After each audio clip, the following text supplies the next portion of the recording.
AAR Cuda, of all the Cuda models, is probably the most desirable. In the 4-speed model, like this particular one is, they only made 1,120 of them. So, if you take 1,120 and you multiply it out over 50 years and 50 states, how many could be left? This car was a really solid car when it got to us. Disassembling the car is just making sure that you take it apart the same way you want it to go back together again, preserving the integrity of the parts. If it's got a good dash, be careful with the dash. This car, again, was only body and paint and front suspension, rear suspension.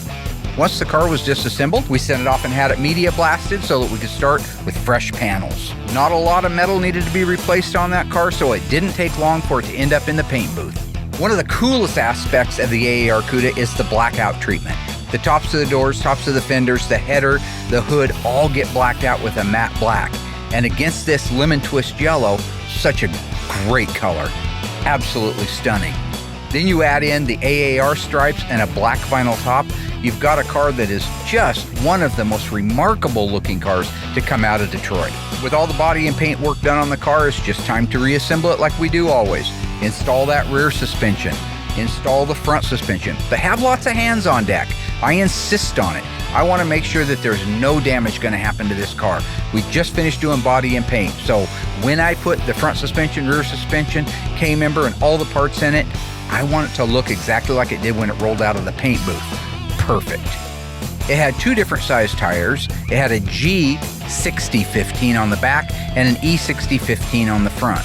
Two other super cool options on this car were the A22 rubber front and rear bumpers. These are coated to the car, as well as the J68 rear window louvers. This car was coated with J68 rear window louvers and actually had an original set that went with it. The way those get mounted on there is much different than the aftermarket stuff they make today. But if you have the right parts, you can make a car look exactly like it did on the day it rolled off the assembly line, and that's what we did with this AAR. As I've said many times, my favorite thing in the world is the delivery of the car to the customer. It's your opportunity, person to person, in front, to say, this is what I did, what do you think? In the case of this car, Chris absolutely loved it. It was going to be a perfect addition to the rest of his Mopars, and boy, he's got a whole garage full of them. This is one of his favorite cars, and I can see why, not just because we did the body and paint work on it. Chris was absolutely enthralled with this car, thought it was beautiful. He's been a Mopar guy his entire life like me, so to see this car come back from the dead was such a wonderful moment for him.